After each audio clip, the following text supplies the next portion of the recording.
시작할까요? 425장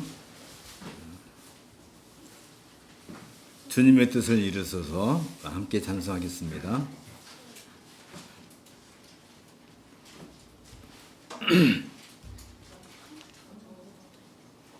주님의 뜻을 이루소서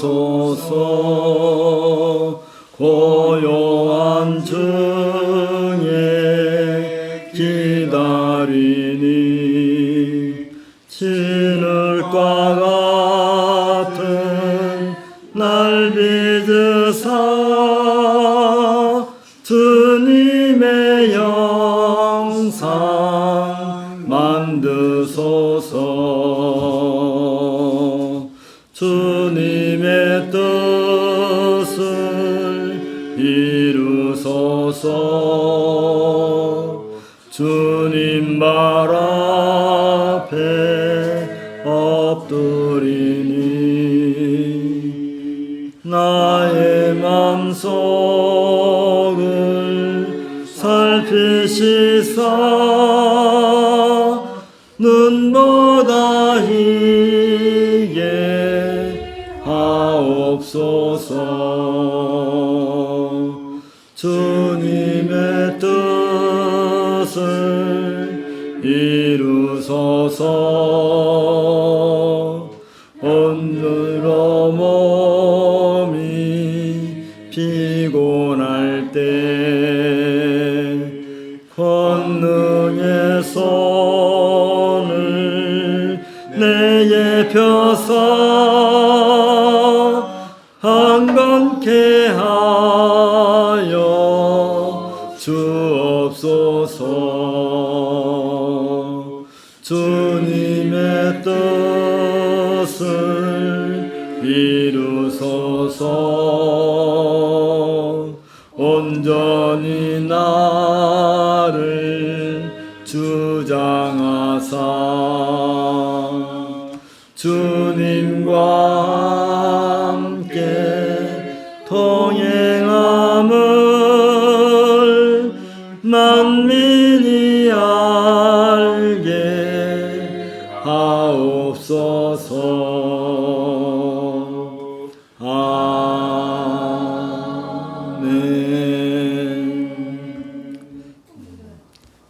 코로나19 때문에 많은 사람들이 힘들고 어려워하는데 또 우리들에게도 하나님께서 은혜 주시고 또 각자 건강 하나님께서 잘 우리를 보살펴 주시기를 또한 바랍니다. 그리고 오늘은 김민철 목사님과 또 가족들이 함께 참여했습니다. 말씀 전해 주시겠습니다. 묵상 기도하고 예배 시작합니다.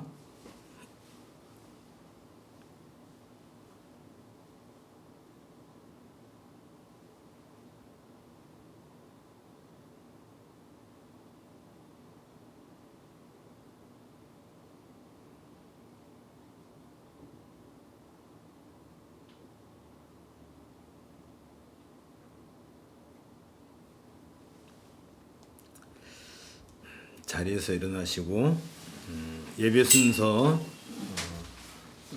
원유도 예배 순서 이렇게 들고 다 읽어야 돼.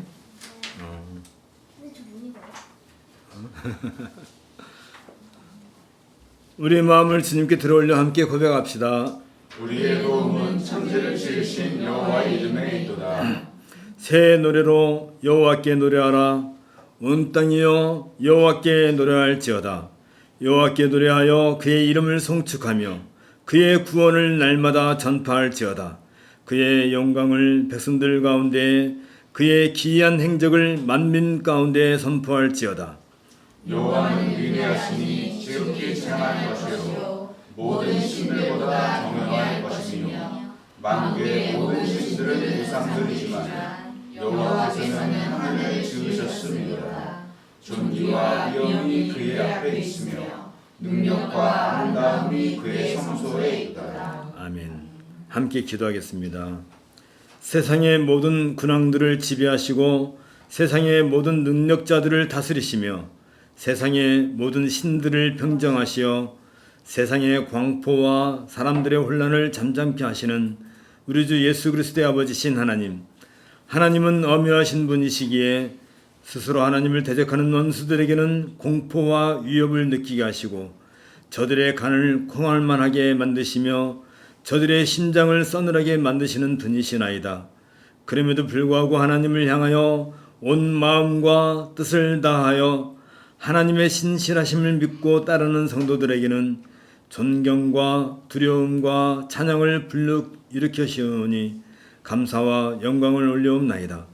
지존하신 하나님 앞에서 우리는 참으로 보잘것없는 존재들이어서 하나님께 가까이 나아갈 수 없음에도 불구하고 하나님을 예배하는 일을 위해 특별히 세상 가운데서 우리들을 구원하여 내시고 오로지 하나님만을 기뻐하고 즐거워하게 하시오니 참으로 하나님은 홀로 영광을 받으시기에 합당하나이다. 베드로 사도가 너희는 택하신 족속이요 왕같은 제사장들이요 거룩한 나라요 그의 소유가 된 백성이니 이는 너희를 어두운 데서 불러내어 그의 기이한 빛이 들어가게 하신 이의 아름다운 덕을 선포하게 하려 하심이라고 천명했던 것처럼 우리들은 온전히 하나님의 소유가 되었으며 하나님께서 가장 아끼고 기뻐하는 보물로 삼아주셨사온즉 세상으로부터 부귀 영화를 얻으려 하지 아니하고 세상으로부터 즐거움을 얻으려 하지 아니하고 오로지 하늘의 소망이신 그리스도 예수만을 바라보며 살아가야 할 것이옵나이다.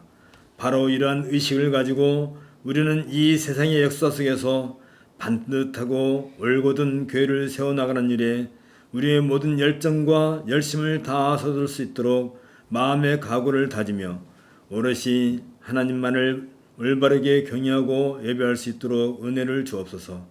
이러한 사명의식을 가지고 하나님을 예배하는 이 자리를 통하여 그리스도 예수의 임재를 친히 드러내고 이로써 온 땅에 하나님의 존귀하심과 엄유하심을 나타내게 하옵소서. 오늘도 우리의 구세주이신 그리스도 예수로 말미암아 베풀어 주신 은혜를 따라 이 복된 예배의 자리에 나와싸우니 우리의 경배와 찬양을 기뻐 받으시옵소서. 우리 주 예수 그리스도의 이름으로 기도하옵나이다. 아멘. 1장 찬송 같이 하겠습니다.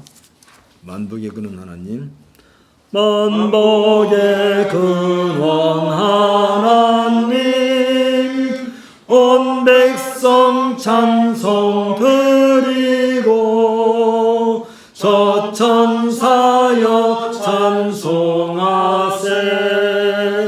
찬송 성부 성자 성령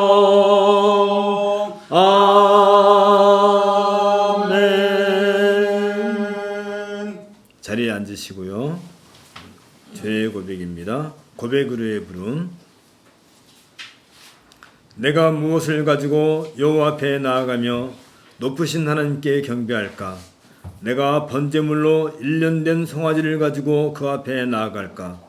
여호와께서 천천의 순양이나 만만의 강물 같은 기름을 기뻐하실까? 내 허물을 위하여 내 맏아들을 내 영혼의 죄로 말미암아 내 몸의 열매를 드릴까? 사람아 주께서 사는 것이 무엇임을 내게 보이셨나니 여호와께서 내게 구하신 것은 오직 정의를 행하며 인자를 사랑하며 겸손하게 내 하나님과 함께 하는 것이오며 여호와께서 성읍을 행하여 외쳐 부르시나니 지혜는 주의 이름을 경외함이라. 너희는 내가 이게 되었느니 그것을 정하신 이가 누구인지 들을지니라. 아멘. 죄의 고백입니다. 로마서 3장 10절부터입니다. 기록된 바 의인은 없나니 하나도 없으며 깨닫는 자도 없고 하나님을 찾는 자도 없고 다 치우쳐 함께 무익하게 되고 선을 행하는 자는 없나니 하나도 없도다. 그들의 목은 열리며 그 혀는 소식을 일삼으며 그 입술에는 독사의 독이 있고 그 입에는 저주와 악이 가득하고 그 발은 피 흘리는 데 빠른지라. 밤낮과 고생이 그 길에 있어 평강의 길을 알지 못하였고 그들의 눈앞에 하나님을 두려워함이 없느니라 함과 같으니라. 아멘. 죄의 고백을 위한 묵상을 함께 하겠습니다.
사면과 믿음의 응답입니다. 주께서 이르시되 그날 후로는 그들과 맺을 언약이 이것이라 하시고 내 법을 그들의 마음에 두고 그들의 생각에 기록하리라 하신 후에 또 그들의 죄와 그들의 불법을 내가 다시 기억하지 아니하리라 하셨으니 이것들을 사하셨은즉 다시 죄를 위하여 제사 드릴 것이 없느니라.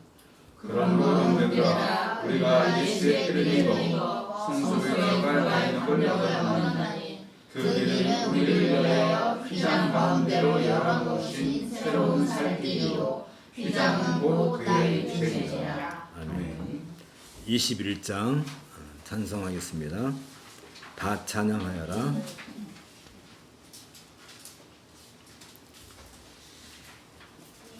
21장입니다. 다 찬양하여라 전능왕 창조의 주께 내 혼아 주 찬양 평강과 구원의 주님 성도들아 주 앞에 이제 나와 즐겁게 찬양하여라 다 찬양하여라 놀라운 만유의 주께 포근한 날개 늘 품어주시는 주님 성도들아 주님의 뜻 안에서 내 소원 다 이루리라 다 찬양하여라 온 몸과 마음을 합쳐 이 세상 만물이 주 앞에 다 나와 찬양 성도들아 기쁘게 소리 높여 영원히 찬양하여라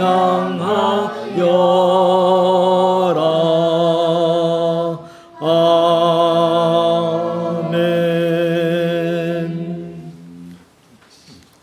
오늘 성경 낭독은 레위기 19장입니다. 레위기 19장.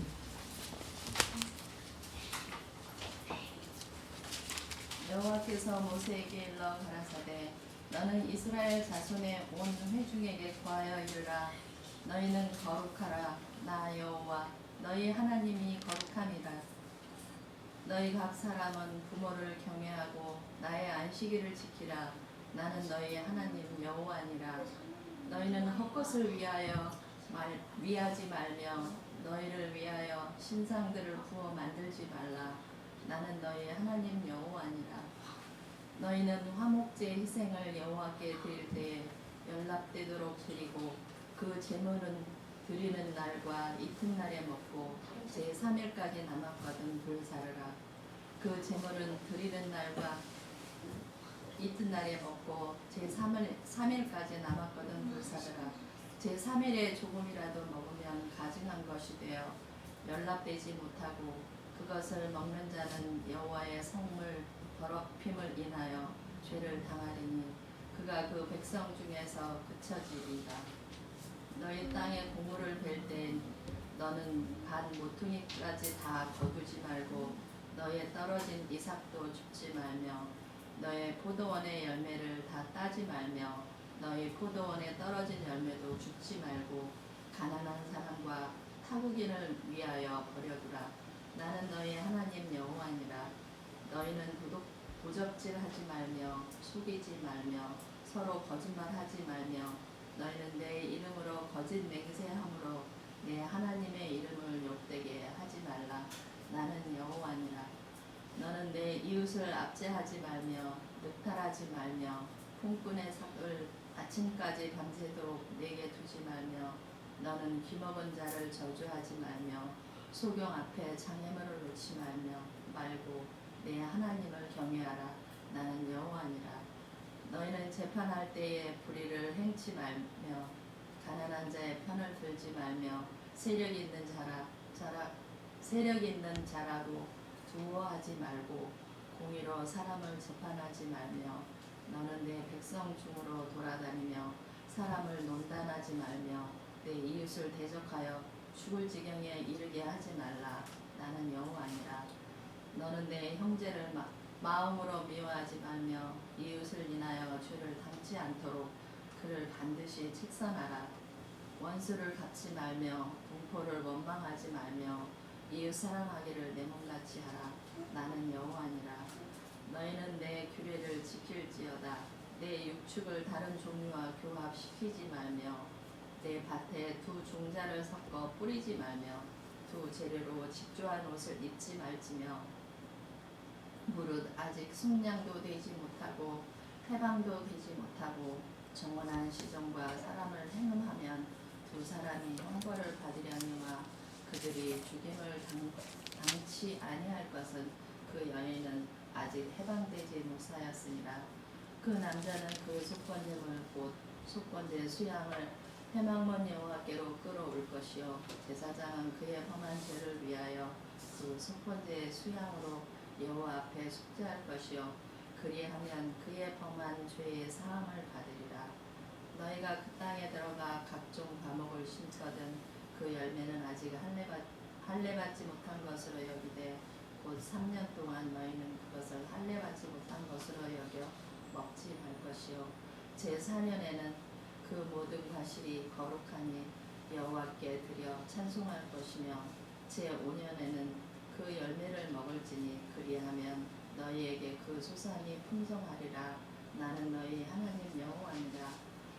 너희는 무엇이든지 피채 먹지 말며 복수를 하지 말며 술수를 행치 말며 머리칼을 둥글게 깎지 말며 수염 끝을 손상치 말며 죽은 자를 위하여 너희는 살을 베지 말며 몸에 무늬를 놓지 말라. 나는 여호와니라.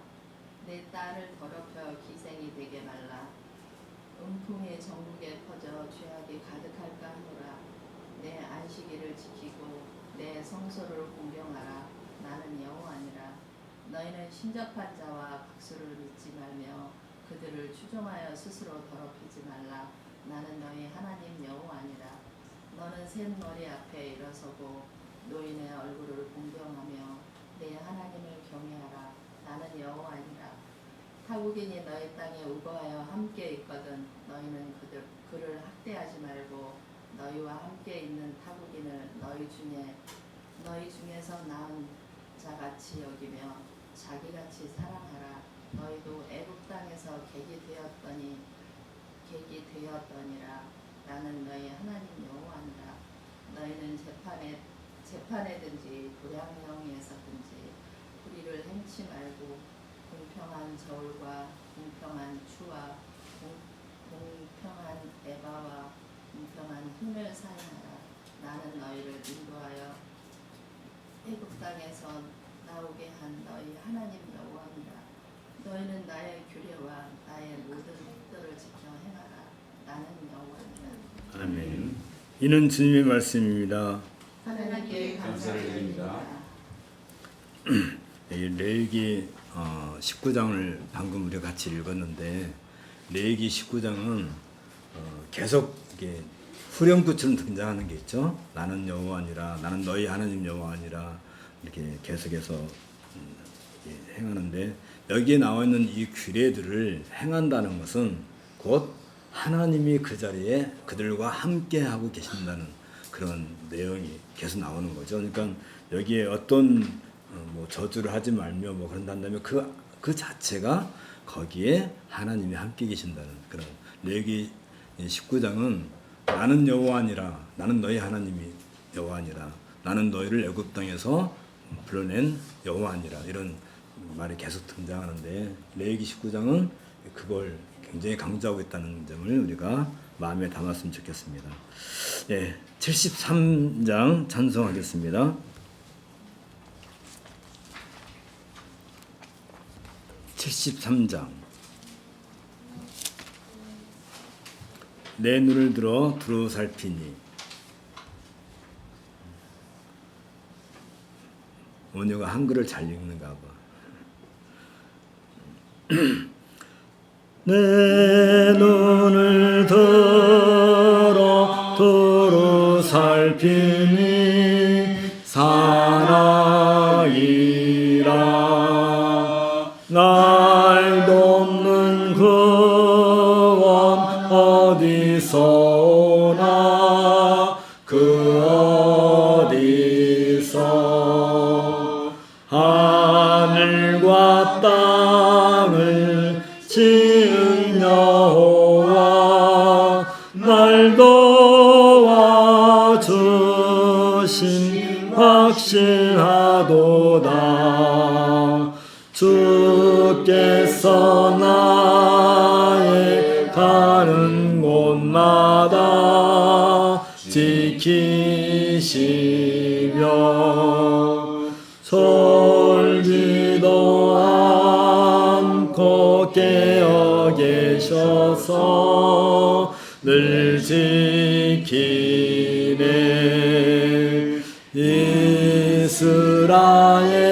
이스라엘을 지키시느니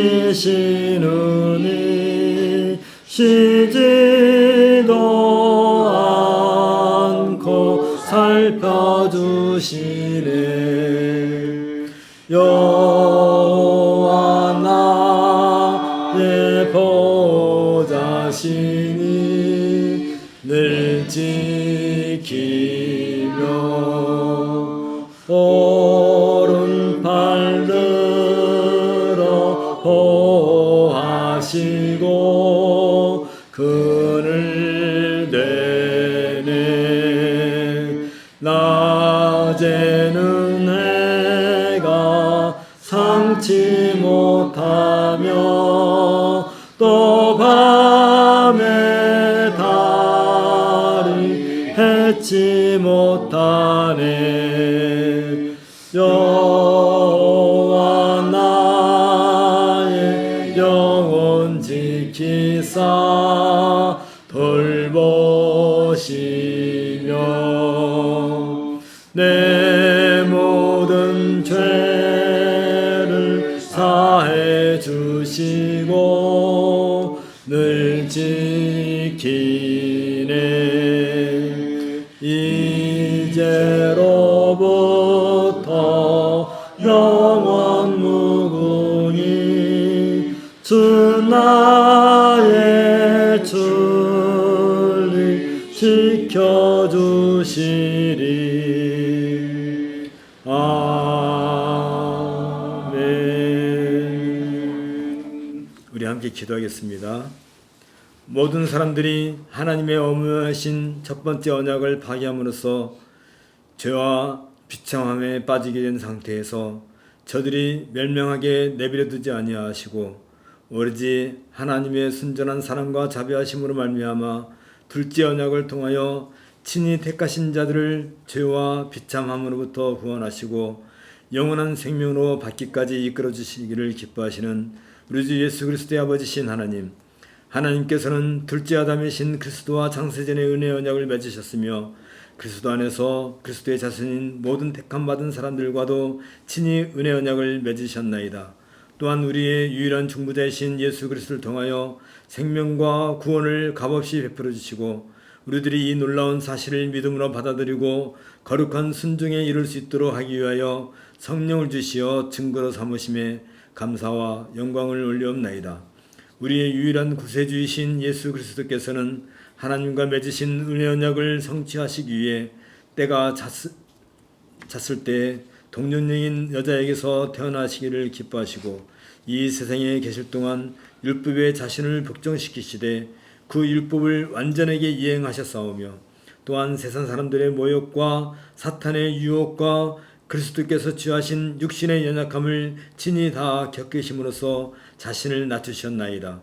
오히려 그리스도께서는 사람들에게서 버림과 모욕과 배척을 당하셨으며 빌라도에게서 정죄를 받으시고 병사들에게서 고문을 받으셨으며 마침내 죽음의 공포와 어둠의 세력들과 싸우시면서 하나님의 무서운 진노를 몸에 짊어지셨으며 우리의 죄를 속하기 위한 희생제물로 자신의 생명을 바치심으로 고통스럽고 수치스럽고 저주받은 십자가의 죽음을 견디셨나이다.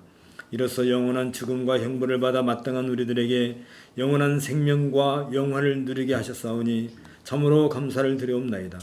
우리들은 마땅히 하나님만을 섬기며 살아야 함에도 불구하고 유일하신 참 하나님을 바르게 알고 경배하고 신뢰하며 기뻐하고 즐거워하지 아니하였고 오히려 하나님을 바르게 알지 아니하고 하나님께 마땅히 돌려야 할 영광을 드리지 아니하였나이다.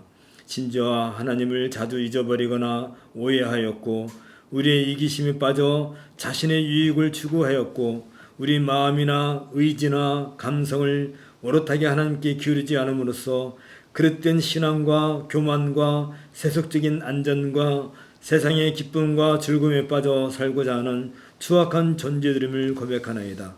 우리의 생명이시며 구원이시며 능력이신 하나님, 우리를 불쌍히 여기시어서 우리들의 부패하고 맹목적이며 무분별한 열심과 하나님의 일에 대하여 미적지근하고 무감각하거나 하나님으로부터 멀어지고자 하는 이 모든 악으로부터 돌이켜 오롯이 하나님만을 바라보며 하나님을 경배하고 하나님을 영원하게 하는 삶을 살아가도록 이끌어 주옵소서.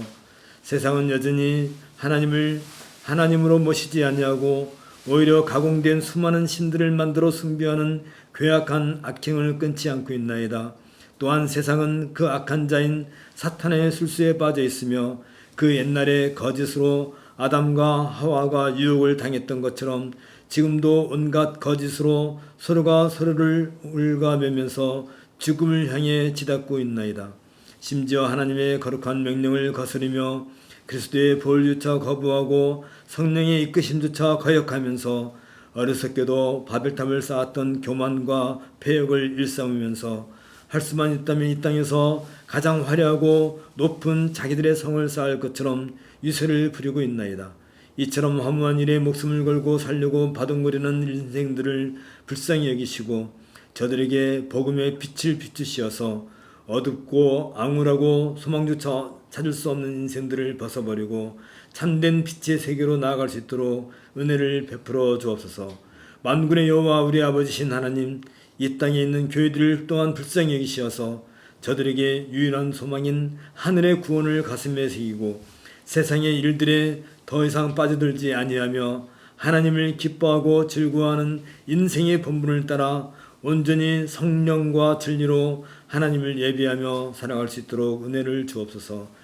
연초부터 온 세상에 번져서 수많은 생명을 앗아가고 수많은 사람들을 질고에 시달리게 하고 수많은 사람들의 미래를 빼앗아가고 있는 코로나19가 여전히 기승을 부리고 있나이다. 주여, 어느 때까지 이 고통을 감내해야 할지 우리는 도무지 가름조차 할 수 없나이다. 이럴 때일수록 우리들이 인생의 본분을 따라서 더욱더 우리의 하나님을 아는 일에 열심을 내게 하옵소서. 그동안 여러 가지 일로 분주하고 마음을 빼앗김으로써 전적으로 하나님의 백성다운 삶을 살지 못했음을 부끄러워하고 이제라도 온전히 인생의 본분을 따라 살아갈 수 있도록 은혜를 내려주옵소서. 우리에게 베풀어 주신 복을 함께 누리며 그리스도 예수의 임재를 친히 경험하고 증거하는 이 예배의 자리에 주의 자녀들이 모였나이다. 우리의 예배를 기뻐 받으시고 친히 영광을 받으시옵소서. 이 예배를 복되게 하옵소서. 우리 주 예수 그리스도의 이름으로 기도하옵나이다. 아멘. 오늘은 김민철 목사님이 오바댜서 1장 15절부터 16절을 가지고 하나님을 예비하는 사람은 이라는 제목으로 말씀을 전해 주시겠습니다. 먼저 본문을 읽도록 하겠습니다. 여호와께서 만국을 바랄 날이 가까웠나니 네가 행한 대로 너도 받을 것인즉 네가 행한 것이 네 머리로 돌아갈 것이라. 너희가 내 성산에서 마신 것 같이 만국인이 항상 마시리니 곧 마시고 삼켜서 본래 없던 것 같이 되리라.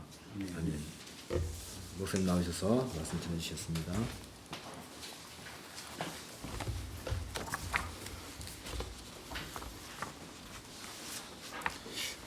만나 뵙게 돼서 반갑습니다. 2년 만에 온 것 같습니다. 네. 오늘 이 시간 통해서 초대해 주셔서 감사하고요. 이 시간 통해서 무엇보다 하나님께 영광 받으시고 저에게는 위로와 힘이 되는 시간이 되었으면 좋겠습니다. 사실 저는 설교 이렇게 제안이 오면요 거절을 않습니다. 거절하지 않고 어디든 수락하고 가는데요. 근데 사실 그럴 때마다 어려움이긴 합니다. 왜냐하면 제가 각 교회 형편을 모르기 때문에 어떤 말씀을 전해야 될지 참 고민을 합니다. 근데 그래서 고민하고 있었는데 지난주에 우리 최영철 목사님께서 페이스북에 오바댜서 본문을 올리셨더라고요. 그래서 이 본문으로 설교하면 좋겠다라는 생각이 갑자기 들어가지고 오늘 본문을 택했습니다. 최근에 우리나라에 많은 일들이 있습니다. 오늘 제가 본문에 기록했지만 삼성전자 부회장 이재용 씨가 최순실 씨, 박근혜 전 대통령과 연관된 국정농단 사건과 연관해서 구속되었다가 2018년 2월에 집행유예로 풀려났습니다. 그리고 최근에 제일모직과 삼성물산 합병 관련해서 두 번째 구속의 요의가 있었는데 법원은 구속영장을 기각했습니다. 검찰은 이재용 씨를 법원에 기소하려고 했지만 이재용 씨 측에서는 수사심의위원회의 판단을 받고 싶다고 요청을 했고 그에 따라 수사심의위원회가 구성되었는데 최근에 이 수사심의위원회에서는 이재용 씨 사건을 불기소하는 것이 좋겠다고 의견을 제시했습니다. 사실 이 수사심의위원회조차도 문제가 있는 위원회였고요. 그리고 언론은 철저히 이재용 씨에게 유리한 방향으로 여론을 조성하고 있습니다. 사실 이재용 씨 사건은 간단합니다. 아버지 이건희 씨를 이어 삼성전자의 회장을 승계해야 되는데 이건희 씨가 갑자기 쓰러지는 바람에 승계 작업을 무리하게 진행했고 그 가운데 세금을 덜 내려고 안 내려고 불법과 뇌물 등을 이용했다는 것이 그 골자입니다. 이 사건에 관심을 가지고 있는 대부분의 사람들은 이것이 불법임을 인지하고 있습니다.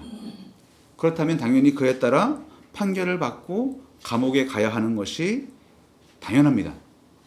그러나 이러한 상식과 달리 이재용 씨는 법을 우습게 여기고 있습니다. 그동안 여러 방법으로 매수한 법관, 언론 등을 이용해서 자신의 불법을 교묘히 가리고 국민을 호도하고 있습니다. 그렇게 자신의 불법에 대해서 책임지려 하지 않고 지금 이 시간에도 계속해서 불법을 저지르고 있습니다. 이 과정에서 국민들이 낸 국민연금은 큰 손실을 보았습니다. 한 6천억 넘게 손실을 보았고요.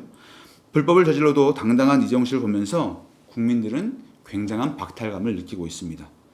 또 이재용 씨와 결탁한 언론과 법관들을 보면서 유전무죄, 무전유죄의 현실을 재차 확인하며 국민들은 분노하고 있습니다.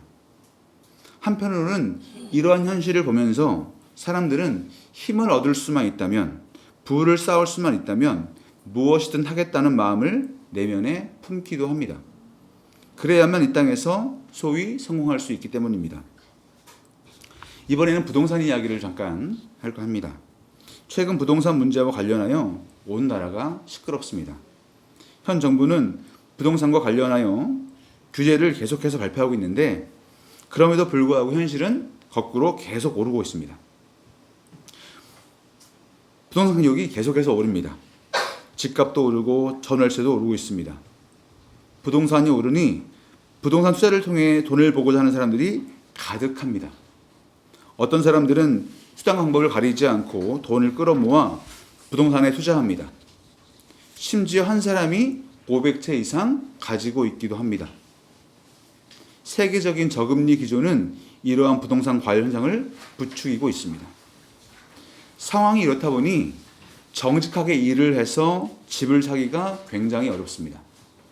이 때문에 청년들은 결혼을 포기하기도 하고 결혼을 포기하지 않더라도 출산을 포기하기도 합니다. 결국 이런 현상 때문에 고통받는 사람들은 세입자들과 집이 없는 사람들입니다. 또한 상가 세입자들도 고통을 받습니다. 온갖 편법과 법의 빈틈을 이용하는 사람들은 이 땅에서 소위 떵떵거리며 살고 있지만 반대로 정직하게 살아서는 자신의 집 한 채조차 갖기 힘든 지경입니다. 그와 관련해서 젠트리피케이션 현상도 발생합니다. 상권이 형성되지 않았거나 상권이 약한 곳에 청년 창업가들, 예술가들, 동네를 살리고자 하는 사람들이 그곳에 자리 잡고 그 지역을 활성화시킵니다. 어쩌면 이 사로수도 마찬가지 지역이라 할 수 있죠. 그러면 사람들이 몰려들고 건물주들은 보증금과 세를 올리면서 상권을 활성화시킨 장본인들은 기존 세입자들은 높은 임대료 때문에 그곳을 떠날 수밖에 없습니다. 그러면 그 자리에 대기업 자본이나 건물주가 직접 자리 잡는 경우도 많습니다. 이것이 바로 젠트리피케이션입니다. 이 과정에서 얼마나 많은 세입자들이 눈물을 흘리는지 모릅니다. 심지어 자살하는 경우도 생깁니다. 처음에는 세입자들에게 잘해줄 것처럼 하다가도 막상 눈앞의 이익 앞에서 그러한 약속들을 전부 깨버리고 배신한 경우도 수두룩합니다. 이런 거대한 논의 말고 우리 주변에서 경험하는 일들을 잠깐 살펴보겠습니다. 현재 전 세계적으로 코로나19 때문에 힘들어하고 있습니다. 코로나19 초기에 마스크 대란이 일어났었는데요. 언론들은 마스크를 이용하여 정부의 대처를 얼마나 비판했는지 모릅니다. 평소에 500~600원 하던 마스크가 4,000~5,000원까지 폭등하기도 했습니다. 어떤 업자들은 이 기회를 이용하여 폭리를 취했고 이 때문에 고통을 당한 사람들도 부지기수였습니다. 가난한 사람들은 마스크 구하기 힘들어서 발을 동동 구르기도 했습니다. 다른 사람들의 아픔과 괴로움을 이용하여 자기 배를 불리려는 아주 고약한 심보입니다. 사실 이런 현실이 도래하면 고통받는 사람들은 주로 힘이 없는 사람들, 재산이 없는 사람들, 건강이 약한 사람들입니다. 그리고 정직하게 살아가려는 사람들입니다. 강자들, 자본가들은 오히려 이를 이용하여 자기 배를 채웁니다. 고통당하는 사람들의 목소리에 전혀 귀를 기울이지 않습니다. 오히려 매몰차게 그들을 위협하고 그들을 낭떠러지로 밀어버립니다. 이런 고통을 겪고 있는 사람들은 얼마나 억울하겠습니까? 얼마나 가슴이 아프겠습니까? 그리고 얼마나 괴롭겠습니까? 심지어 죽음도 생각하니까요. 어디 할 데도 없고 당하고만 있어야 하는 현실입니다. 얼마나 부조리합니까? 어쩌면 오늘 본문의 유다는 이런 현실 속에 있는 존재입니다. 강자에게 당해서 고통스럽고 억울하고 괴롭고 어디 하소연할 데가 없고 하소연한다고 해도 누구 하나 들어주는 사람이 없고 그래서 자신들이 하나님께 호소할 수밖에 없는 현실을 살아가는 존재입니다. 반면 오늘 본문의 에돔은 그 반대의 상황에 있습니다. 유다에 비해 강자이고 유다를 배신하여 유다의 가슴에 칼을 꽂고 더 힘이 센 강자에게 기대어 자신의 배를 채우고 유다를 더욱더 고통스럽게 만드는 존재입니다. 마치 절대 무너지지 않고 오랫동안 그러한 상태를 유지할 것만 같은 현실을 살아가는 존재입니다. 그런데 오바댜서는 이런 에돔을 향해 심판을 선언하는 말씀입니다. 그리고 유다를 향해서는 에돔의 심판 선언을 통해 위로와 힘을 주는 말씀입니다. 오늘의 말씀이 우리에게 위로와 힘이 되기를 소망하며 이제 본격적으로 오바댜서를 살펴보겠습니다. 오바댜서는 구약 성경 중에서 제일 짧습니다.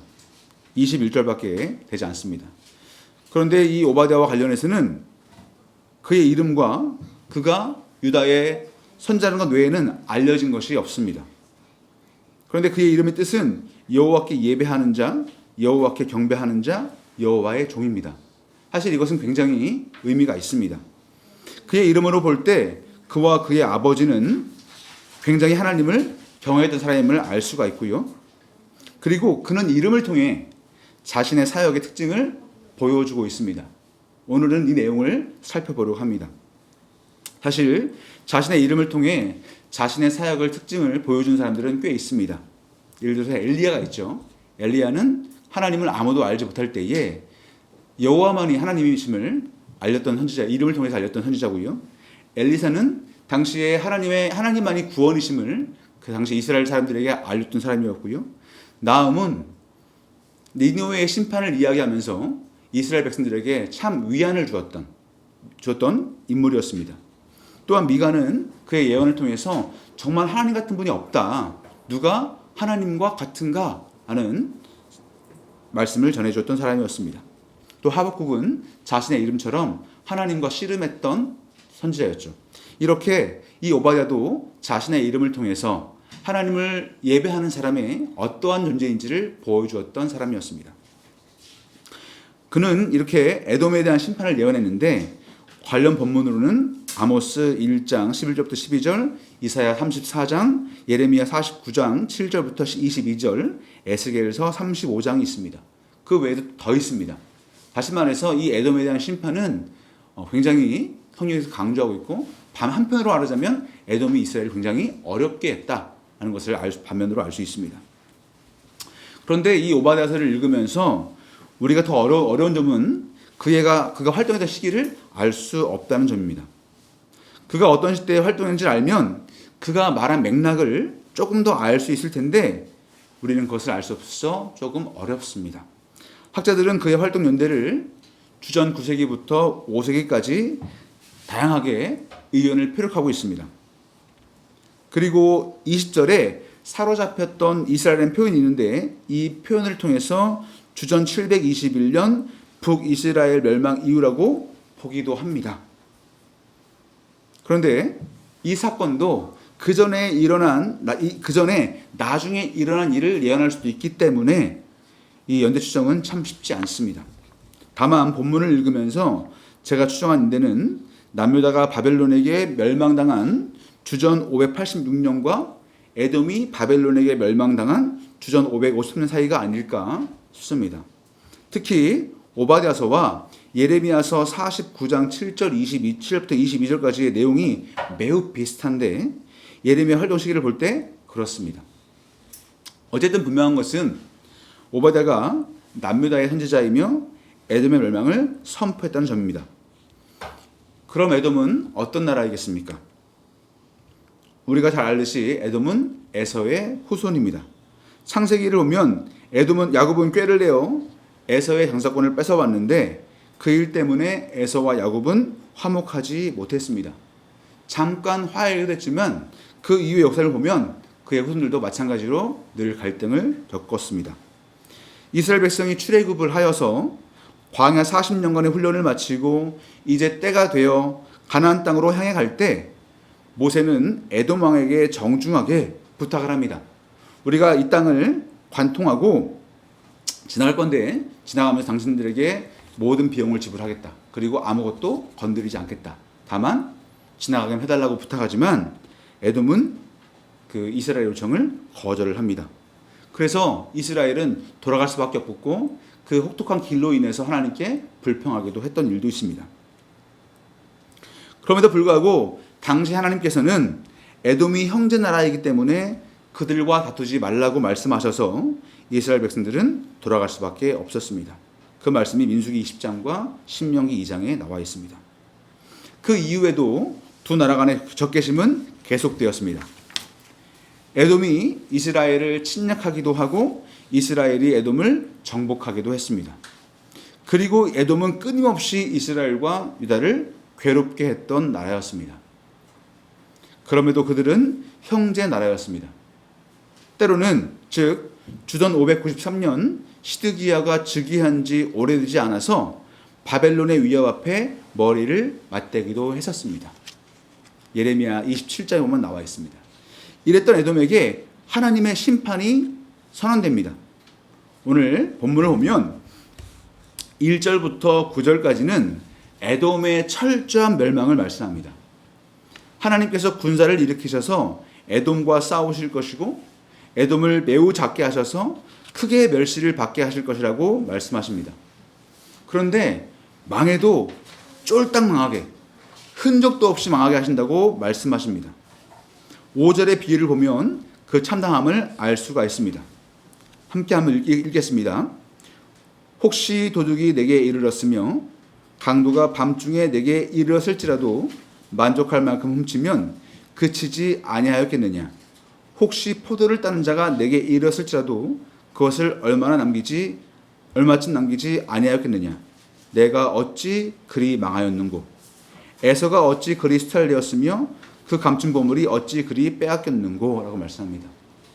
흔적도 없이 완전히 모조리 없어진다는 말씀입니다. 관련 본문인 이사야서 34장을 보면 이런 말씀입니다. 에돔은 멸망해서 사람 사는 곳이 되지 못할 것이라고 말씀합니다. 그러면서 말씀하시기를 그 자리를 누가 채우느냐? 사람과 친화적이지 않은, 사람과 가까이 하지 않는 동물들이 거기를 가득 채울 것이라고 말씀하기까지 하십니다.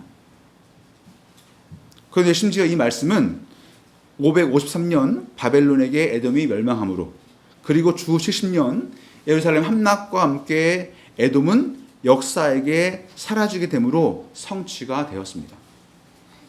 그런데 하나님께서는 왜 이렇게까지 에돔을 멸망시켰습니까? 그것은 에돔의 교만 때문이었습니다. 3절을 보겠습니다. 이렇게 말씀하죠. 너의 마음이 교만이 너를 속였다라고 말씀합니다. 그들이 교만하게 된 이유는 그들 자신이 천하의 요새에 살고 있다고 생각했기 때문입니다. 페트라라는 곳입니다. 저는 가보지 못하고 사진으로만 봤지만 굉장히 엄청난 지형이더라고요. 여기에 3절에 나온 대로 그곳은 바위가 높은 바위가 가득했고요. 그리고 그들은 높은 곳에 살고 있었습니다. 바위 틈에 있고 높은 곳에 살고 있고, 그리고 그것을 통하는 통로가 거의 한 군데밖에 없었기 때문에 그들은 아무도 자신을 침략할 수 없고 자신을 끌어내릴 수 없는 매우 안전한 요새라고 생각했던 것입니다.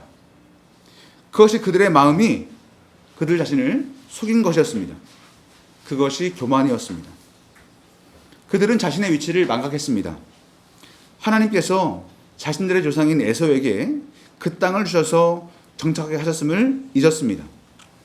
하나님께서 그 땅을 허락하셨기에 그들이 그곳에서 살 수 있었음을 잊어버렸습니다. 자신들 위에 하나님이 계심을 잊어버린 것입니다. 자신들이 제일 꼭대기에 있다고 생각했습니다. 그것이 교만이었습니다. 또한 그들이 철저히 멸망당한 이유는 그 형제, 즉 하나님의 백성 유다에게 행한 포악 때문이었습니다.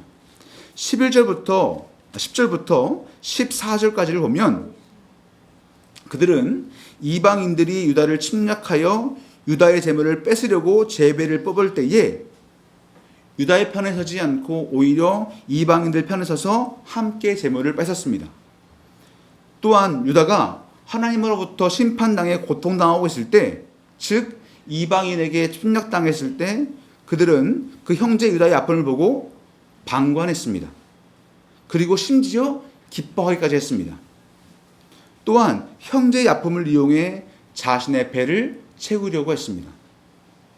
그리고 유다가 고통스러운 현실을 피해서 도망가려 할 때 그 길을 막아서서 그들을 원수에게 넘기기까지 했습니다. 그들은 이렇게 유다에게 매우 몹쓸 짓을 했습니다. 형제를 배신할 뿐만 아니라 형제를 이용해 자신의 이익을 추구했다는 것입니다. 기회주의적으로 자신의 배를 채우려는 악인의 모습을 전형적으로 보여주고 있습니다. 그런데 그들은 유다가 고통당할 때 외면하지 말아야 했습니다. 유다가 고통당할 때 함께 아파야 했어야 했고 그들을 도왔어야 했습니다. 유다의 편에 서서 강자의 폭력 앞에 맞서야 했습니다. 자신이 가진 것으로 그들에게 나누었어야 했습니다.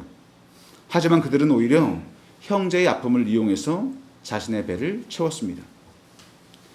이러한 에돔의 모습 때문에 이스라엘 백성들이 얼마나 가슴을 치면서 하나님께 토로했겠습니까? 시편 137편 7절을 보시면 바벨론으로 잡혀간 포로들이 이렇게 이야기합니다. 하나님, 예루살렘이 멸망하는 날을 기억하시고 이 에돔 자손을 제발 좀 쳐주십시오. 그들이 말하기를 헐어버리라, 헐어버리라, 그 기초까지 헐어버리라 라고 말했습니다. 이것은 당시 유다가 멸망당할 때의 상황을 묘사하고 있습니다. 유다가 멸망당할 때 에돔은 오히려 고소해하면서 쫄딱 망하기를 바랬다는 것입니다. 또한 예레미야 애가 4장 22절부터 22절을 보면 예레미야가 이스라엘 회복과 동시에 에돔의 심판을 말하고 있습니다. 다시 말해서 그만큼 에돔이 악했다는 이야기입니다. 그래서 다른 민족보다도 성경에는 에돔에 대한 심판의 선언이 많이 나오고 있습니다. 아까 말씀드린 것처럼 아모스, 이사야, 예레미야, 에스겔 등 많은 선지자들이 에돔의 멸망을 외쳤습니다. 악한 행동을 한 에돔에 대한 심판이 이스라엘 백성들에게는 위로가 되었고 하나님께서 공의로우심을 이스라엘 백성들에게 알려주신 것입니다. 그렇다면 하나님께서는 그들을 언제 심판하시겠다고 말씀하십니까? 본문의 15절을 보면, 오늘 본문을 보면 만국을 발할 날에 심판하시겠다고 말씀하십니다. 그런데 우리는 이 말씀을 보면서 주의해야 합니다. 만국을 발할 날을 우리는 알 수 없다는 사실입니다. 언제 어떻게 하나님께서 벌하실지 우리는 알 수 없지만 그럼에도 분명한 것은 하나님께서 벌하신다는 사실입니다. 성경을 보면 굉장히 많이 나오는 질문이 있습니다. 바로 현실에서 악인의 형통을 보면서 사람들이 하나님께 이렇게 질문합니다. 하나님, 어째서 저렇게 악한 사람들이 형통합니까? 왜 우리는 이렇게 괴로워해야 합니까? 하나님은 지금 뭐하고 계십니까? 시편의 기자들도 그렇게 질문하고 하박국도 그렇게 질문하고 예레미야도 그렇게 질문합니다.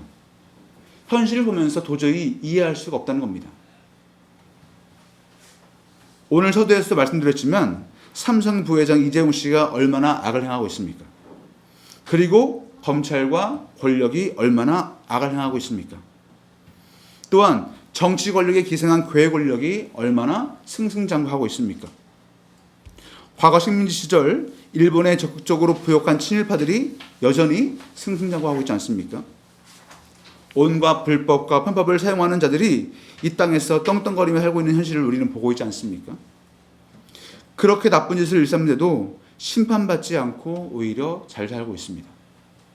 망하지 않고 이 땅에서 소위 형통하며 살고 있습니다. 심지어 그러한 형통을 대를 이어 지속하고 있습니다. 그럼에도 우리는 속지 말아야 합니다. 하나님은 분명히 말씀하십니다. 하나님께서 만국을 발할 날, 여호와의 날, 여호와의 심판의 날에 그들을 심판하신다고 분명하게 말씀하십니다. 당장은 그들이 징계받지 않는 것처럼 보여도 그들은 언젠가 심판받습니다. 그들이 행한 대로 심판을 받을 것입니다. 요엘서, 스바냐서, 아모스서, 나훔서, 오바댜서, 이사야서, 예레미야서, 미가서 등등 수많은 성경이 하나님의 심판을 말씀하고 있습니다. 반면에 오늘 본문 17절부터 21절에서 말씀하시는 것처럼 하나님께서 때가 되면 당신의 백성은 회복시킬 것이라고 분명하게 말씀하십니다. 하나님의 대적을 심판하시는 반면 하나님의 백성은 회복시키신다는 말씀입니다. 저는 오늘 말씀을 통해서 우리가 하나님의 성품을 바르게 알고 그러한 성품에 의지해서 우리가 어떤 자세로 이 땅에서 살아가야 하는지를 기억했으면 좋겠습니다. 첫 번째로 하나님은 심판하시는 분입니다. 어떤 자를 심판하십니까? 오늘 본문에서처럼 첫째로 교만한 자입니다. 하나님은 교만한 자를 심판하십니다. 그런데 나홈서에 나타난 아수르의 고면은 자신의 분수도 모르고 날뛰어 그 힘으로 남을 제압하는 모습으로 나타났습니다. 아수르나 바벨론이나 다 하나님의 도구일 뿐이었습니다. 이스라엘을 징계하시기 위한 도구일 뿐이었는데 그들은 자신의 본분을 망각하고 다른 사람을 압제함으로 자신의 힘을 남용했습니다. 그것이 그들의 교만이었습니다. 하지만 오바댜서에 나타나는 교만은 자신들의 상황을 의지하고 그것이 자기를 지켜줄 것이라는 모습으로 나타납니다. 에돔은 그들이 자리 잡고 있는 위치로 인해서 주변 민족을 들여다보고 내려다볼 수 있다고 생각했습니다. 그들은 자신들의 위치와 상황에 신뢰를 두었습니다. 그리고 그러한 강한 신뢰 때문에 스스로 속았습니다. 그런데 하나님은 그들을 끌어내실 것이라고 말씀하시고 있습니다. 그런데 어쩌면 에돔의 모습이 우리의 모습일 수도 있습니다. 우리가 많은 시간을 들여 원하는 것을 세워놓고 그것이 우리를 지켜줄 것이라고 생각합니다. 그래서 우리의 외모, 몸, 소유물, 성취물, 직업 또는 사람 사이의 관계, 재물, 권력 등에 집착합니다. 우리는 그것들을 의지함으로 평안과 안전을 도모하려고 합니다. 그러나 이 모든 것은 우리 자신의 힘의 연장이고 우리 자신의 능력의 반영이며 하나님에 대한 교만한 독립선언과 다름없습니다. 이런 것들 가운데 평생 지속되는 것은 없기 때문입니다. 우리가 의지했던 어떤 것도 한순간에 무너질 수 있습니다. 주님께서 말씀하시지 않았습니까? 어떤 부자가 가득 재물을 쌓아놓고 더 이상 쌓을 데 없어서 창고를 지으려고 할 때 말씀하지 않습니까? 네가 오늘 밤에 내가 너를 데려가면 어떻게 하겠느냐 말씀하시지 않습니까? 이런 것도 다 한순간에 무너질 수 있다는 것입니다. 평생 지속될 것 같지만 절대로 그렇지 않습니다. 그래서 우리는 우리 스스로를 의지하는 것이 아니라 하나님을 의지해야 됩니다. 하나님만이 영원하시기 때문입니다. 교만은 우리와 같은 피조물에게 어울리는 태도가 아닙니다. 우리는 겸손하게 하나님이 우리의 주인이심을 인정하며 하나님을 바라봐야 합니다. 그런데 하나님의 심판에도 분명한 차이가 있다는 것은 우리에게 위로를 줍니다. 에돔에 대한 심판은 그 심판으로 인해 기회가 주어지지 않습니다. 하지만 이스라엘과 유다에 대한 심판은 끝나는 심판이 아니라 징계로서 그들에게 기회를 주는 심판이라는 사실입니다. 사실은 이것이 은혜입니다. 하나님께서 우리에게 기회를 주신다는 것, 우리를 포기하지 않으신다는 것, 우리를 끝까지 인도하신다는 것, 이것이 은혜입니다. 믿는 자든 믿지 않는 자든 교만할 수 있습니다. 물론 믿는 자가 교만해서는 안 되겠지만 우리는 의롭다를 받았음에도 불구하고 여전히 죄인이기 때문에 우리는 교만할 수도 있습니다. 그러나 믿지 않는 자의 교만은 내어버려 두신 하나님의 심판이고 예수님의 재림 때에 영원한 사망의 심판을 받겠지만 믿는 자의 교만과 지금은 믿지 않지만 앞으로 믿게 될 자들의 교만에 대한 심판은 징계로서 하나님만이 우리의 소망임을 일깨우시는 하나님의 사랑이라는 사실입니다. 이것을 꼭 기억하시면 좋겠습니다. 두 번째로 어떤 사람을 심판하시는가 하면 하나님 백성의 반대자들을 심판하십니다. 에돔은 하나님의 백성이자 자신의 형제였던 이스라엘을 끊임없이 반대했습니다. 형제였기에 그들은 서로 화목하며 지냈어야 했는데 화목은커녕 그들은 서로 깊은 갈등 관계에 있었습니다. 이스라엘은 자신의 사명을 망각했기에 그랬고 에돔은 자신의 이익 때문에 그랬습니다. 이스라엘은 제사장으로 부름받아서 자신의 역할을 감당함으로써 하나님과 안 믿는 나라를 연결했어야 되는데 그들은 그 사명을 잊었다는 것입니다. 하지만 에돔은 철저하게 하나님을 잊어버리고 자신의 이익을 챙기려고 그렇게 했습니다. 그래서 심하게는 형제가 고통당할 때 형제의 고통을 이용해 이익을 챙기기도 했습니다. 그런데 하나님은 자기 백성의 고통에 대해서 그냥 두고 보지 않으십니다. 하나님은 우리의 신음소리를 다 듣고 계십니다. 물론 에돔도 이스라엘을 징계하시기 위한 도구로 하나님께서 사용하셨습니다. 그러나 그렇다고 하나님 백성의 반지자들이 책임이나 처벌로부터 면제된 것은 절대로 아닙니다. 15절에 언급된 것처럼 자신이 행한 악에 대해서 하나님의 심판을 받게 됩니다. 심은 대로 거두는 것이 하나님의 법칙입니다. 하나님은 안 보이는 것 같지만 다 보고 계십니다. 물론 죄를 짓는다고 해서 바로 징계받지 않을 수는 있습니다. 그리고 그런 경우가 많습니다. 그런데 이것이 함정입니다. 하나님은 반드시 심은 대로 거두게 하시는 분입니다. 이런 사실은 우리에게 큰 위로를 줍니다. 두 번째로 우리가 기억할 것은 뭐냐면 만국을 벌할 날, 즉 여호와의 날, 이것이 하나님을 대적하는 자에게는 심판의 날이지만 하나님의 백성에게는 구원의 날이라는 사실입니다. 구약의 예언자들은 여호와의 날을 선포했습니다. 15절에서처럼 만국을 벌할 날이라고도 하고 하박국서에서는 정한 때라고도 하며 이사야서에서는 여호와의 날이라고도 했습니다. 이 날은 굉장히 무서운 날입니다. 하나님께서 이 땅에 임재하시는 날이기 때문입니다. 하나님께서 세상을 심판하시는 날이기 때문입니다. 하나님을 대적하는 자들은 그래서 두려워 떨게 됩니다. 여러분, 요한계시록 6장 12절부터 17절을 보면 여섯째 인을 뗄 때에 이 현상이 나타납니다. 하나님께서 이 땅을 심판하시면서 큰 지진이 나고 해가 검어지며 달은 피같이 되고 하늘의 별들이 땅에 무수히 떨어지는 등 큰 자연재해가 일어나는데 그때 하나님을 두려워하지 않던 자들, 즉 땅의 임금들과 왕족들과 장군들과 부자들과 강한 자들과 모든 종과 자유인이 굴과 산들의 바위 틈에 숨어 하나님의 진노가 임했다며 두려워합니다. 하지만 이날은 하나님을 신뢰하며 신실하게 살아간 자들에게는 위로의 날이요 구원의 날이 됩니다. 예수님의 다른 이름은 임마누엘입니다. 잘 아시다시피 임마누엘의 뜻은 하나님께서 우리와 함께 계신다는 뜻입니다. 예수님의 존재 자체가 하나님의 심판이요 하나님의 구원을 상징합니다. 예수를 믿는 자들에게는 예수님의 존재가 하나님의 구원과 위로가 되겠지만 예수님을 믿지 않는 자들에게는 예수님의 존재가 하나님의 심판이 될 것입니다. 그래서 예수님의 존재는 구약에서 예언한 여호와의 날의 실체입니다. 그렇게 우리는 예수님께서 우리와 함께 계심에 감사하며 위로를 얻게 됩니다. 우리에게는 구원의 날이기 때문입니다.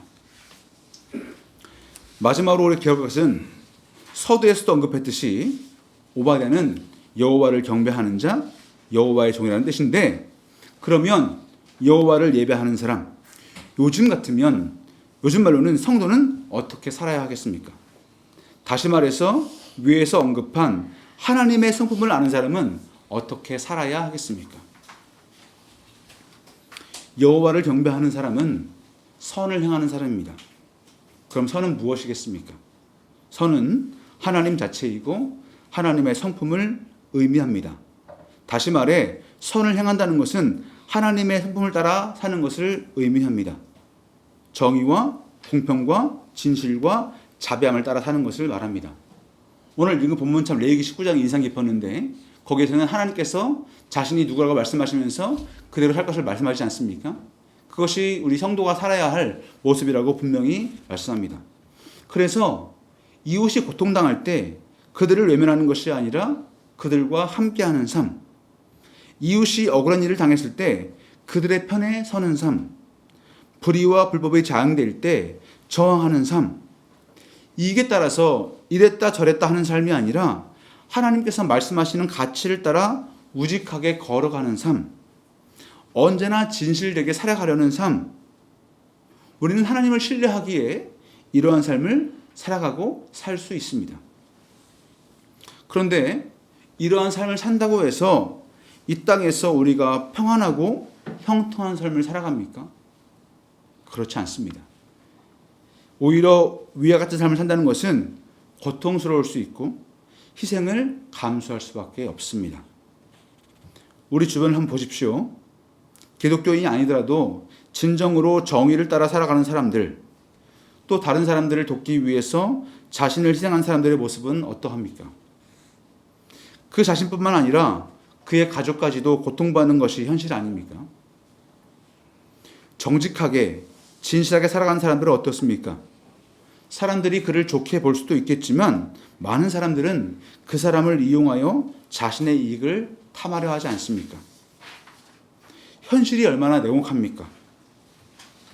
호의를 베풀면 호의를 자신의 권리로 생각하는 것이 현실 아닙니까? 그렇기에 하나님의 성품을 따라 산다는 것은 정말 쉽지 않은 일입니다.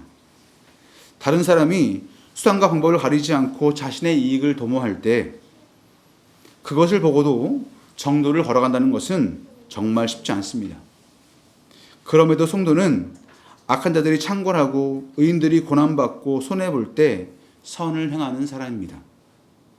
심지어 선을 행하다 낙심하면 안 된다고 말씀하고 있습니다. 그렇게 살아서 성도가 아니라 성도이기에 그렇게 살아야 한다는 말씀입니다. 그러한 존재가 진정한 오바댜, 진정으로 하나님을 예배하는 사람입니다. 하나님이 어떤 분이신지를 알고 신뢰하기에 그렇게 살아간다는 것입니다. 법대로 하고 착하게 살아봤자 나만 손해다 그러면서 악을 따라서 악을 행하고 선을 행하다가 낙심하고 선을 행하다가 낙심해 버린다면 하나님 안 믿는 것과 마찬가지입니다. 하나님을 신뢰하지 않기에 그렇게 사는 것입니다. 생사람과 똑같이 살아버리고 이렇게 하면 하나님 안 믿는 거랑 다를 바가 없습니다. 지금 아무리 악을 행하는 사람들이 창궐한다 할지라도 선을 행하는 사람이 손해보고 약탈당한다 할지라도 그래도 참고 선을 행해야 합니다. 선으로 악을 갚아야 합니다. 이런 사람이 성도요 진정으로 하나님을 예배하는 사람입니다. 왜냐하면 악한 사람이 형통한 것도 오래가는 것도 아니고 의인의 고난도 오래가는 것이 아니기 때문입니다. 하나님은 절대적으로 공의로우십니다. 그 심판은 의로우며 그 판결은 공평합니다. 하나님은 절대로 궁극적으로 억울한 사람이 생기지 않게 하십니다. 이 땅의 재판에서는 의인이 감옥에 가기도 하고 악인이 훈장을 받을 수도 있습니다. 왜곡된 현실에서는 그럴 수 있지만 하나님의 최후의 심판에서는 그렇게 되지 않습니다. 하나님의 최후의 심판에서는 일상에 잘못된 모든 심판이 바로잡힐 것이고 억울한 것이 하나도 없이 보상이 이루어질 것입니다. 당장 우리의 눈으로 볼 수는 없겠지만 하나님의 재판석에서 반드시 그렇게 될 것입니다. 그것을 신뢰하는 것이 믿음입니다. 역사는 우리에게 그 흔적을 보여줍니다. 역사의 현장을 보면 그렇게 교만을 떨고 그렇게 천하를 호령하던 나라들이 철저히 심판을 받았습니다. 아수르의 느느웨가 하나님의 심판을 받아 엎어졌습니다. 바벨론도 그랬고 헬라도 그랬고 로마도 그랬습니다. 하나님은 역사를 통해 우리에게 분명히 말씀하십니다. 물론 다시 말씀드리지만 그럼에도 불구하고 이렇게 사는 것은 쉽지 않은 일입니다. 그래서 우리는 어쩔 수 없이 타협하기도 하고 유혹에 넘어가기도 하고 때로는 절망하기도 합니다. 그러나 하나님은 우리를 그러한 상태로 내버려 두지 않으십니다. 하나님은 다시 우리를 붙들어 주시고 우리를 일으켜 주십니다. 우리로 하여금 하나님이 어떤 분이신지를 깨닫게 하십니다. 그래서 다시 당신의 성품을 따라 살도록 인도하십니다. 그래서 우리는 늘 기도해야 합니다. 하나님께서 우리를 용서하신 것 같이 우리도 다른 사람을 용서할 수 있게 해달라고 기도해야 합니다. 악을 보고도 낙심하지 않게 해달라고 기도해야 합니다. 말씀을 가까이 하면서 하나님께서 우리에게 주시는 은혜와 소망을 기억해야 합니다. 그리고 그 은혜와 소망에 감사함으로 현실을 극복하고 이겨내야 합니다. 그것이 우리의 삶이어야 합니다. 하나님은 우리를 그렇게 살도록 우리를 부르셨습니다. 그리고 부르신 것뿐만 아니라 우리가 그렇게 살도록 우리를 인도하십니다. 오늘의 말씀이 더욱더 악해져가는 현실을 살아가는 우리에게 큰 위로가 되었으면 좋겠습니다. 그리고 다시 한번 힘차게 현실을 살아갈 힘을 얻었으면 좋겠습니다. 그래서 어쩔 수 없이가 아니라 그럼에도 불구하고의 삶을 살아가는 우리가 되기를 소망합니다. 또한 우리의 삶으로 세상을 이기는 모습을 통해 하나님의 이름이 널리 선전되기를 소망합니다. 기도합니다. 하나님, 오늘의 오바다서를 살펴보았습니다. 이스라엘 백성이 범죄했을 때 하나님은 주변 나라들을 통해서 이스라엘을 괴롭게 하셨고 그들을 징계하셨습니다. 그 가운데 에돔이라는 나라도 있었는데 이 에돔은 끊임없이 유다를 괴롭혔습니다. 그런데 문제는 그들은 이스라엘의 형제였습니다. 형제의 우애도 배신하고 철저히 자신의 이익을 따라서 유다를 괴롭히는 삶을 살았습니다. 그런데 그렇게 살면서도 그들은 형통했고 그들은 배가 불렀고 그들은 잘 되는 것처럼 보였습니다. 그런 현실을 보면서 유다는 얼마나 괴로웠겠습니까? 얼마나 힘들었겠습니까? 그런데 그때나 지금이나 상황은 별다르지 않은 것 같습니다. 지금도 현실을 보면 정직하게 살고 진실하게 사는 사람들이 대부분 힘들게 살아갑니다. 오히려 악하게 살아가는 사람들이, 자신의 이익을 따라 살아가는 사람들이 오히려 현실에서는 떵떵거리며 살고 있습니다. 그런 사람들을 보면서 얼마나 절망하고 얼마나 우리는 힘들어하고 있습니까? 그런데 오늘 말씀은 이러한 우리에게 경종을 울리고 또 한편 우리에게 위로를 주십니다. 그리고 성도로서 어떻게 살아갈지를 다시 한번 말씀해 주시니 감사합니다. 하나님, 우리가 하나님을 바르게 아는 것이 얼마나 소중한지를 깨닫는 시간이기도 했습니다. 하나님은 당신을 대적하는 사람들을 반드시 심판하시고 당신의 백성에게는 위로하시고 당신의 백성을 회복하시는 분임을 다시 한번 기억합니다. 우리 눈에 당장 현실로 드러나지 않을지라도 그런 하나님의 성품을 알고 신뢰하는 것만이 우리에게 진정한 소망이 됨을 다시 한번 기억합니다. 하나님 하나님의 성품을 기억함으로 이 현실을 우직하게 걸어갈 수 있도록 주님 우리를 인도하여 주옵소서. 현실을 보며 절망하지 않고 낙심하지 않고 하나님을 향한 소망을 가지고 진실하게 살아갈 수 있도록 주님 인도하여 주옵소서. 그러한 삶을 사는 존재가 성도임을 기억하게 하시고 그러한 삶을 통해서 하나님을 선전하는 것이 우리의 사명임을 기억하게 하여 주옵소서. 예수 그리스도의 이름으로 기도드립니다. 아멘.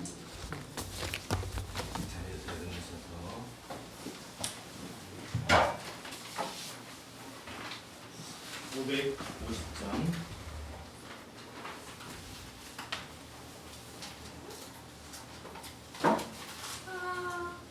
시윤의 영광이 빛나는 아침. 시온의 영광이 빛나는 아침, 어둡던 이 땅이 밝아오네.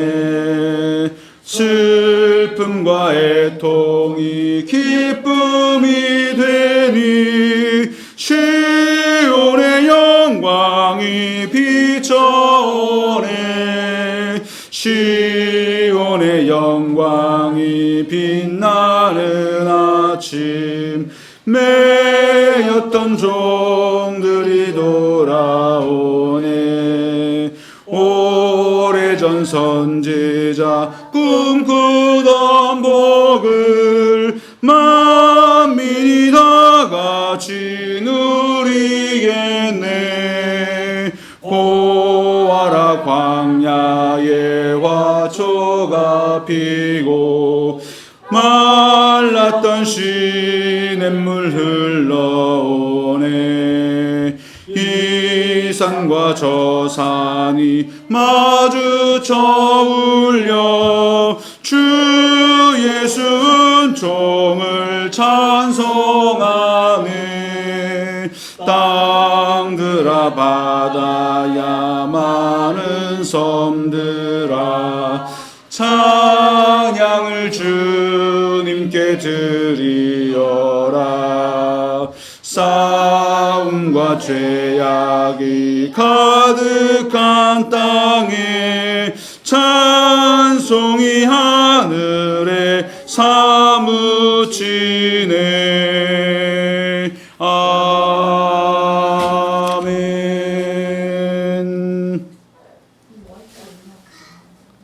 지금은 주 예수 그리스도의 은혜와 하나님의 사랑과 성령님의 교통하심이 모든 무리와 함께 있을지어다. 아멘. 3장 성령하겠습니다. 성부 성자와 성령 찬송과 영광 돌려보내세. 태초로 지금까지 또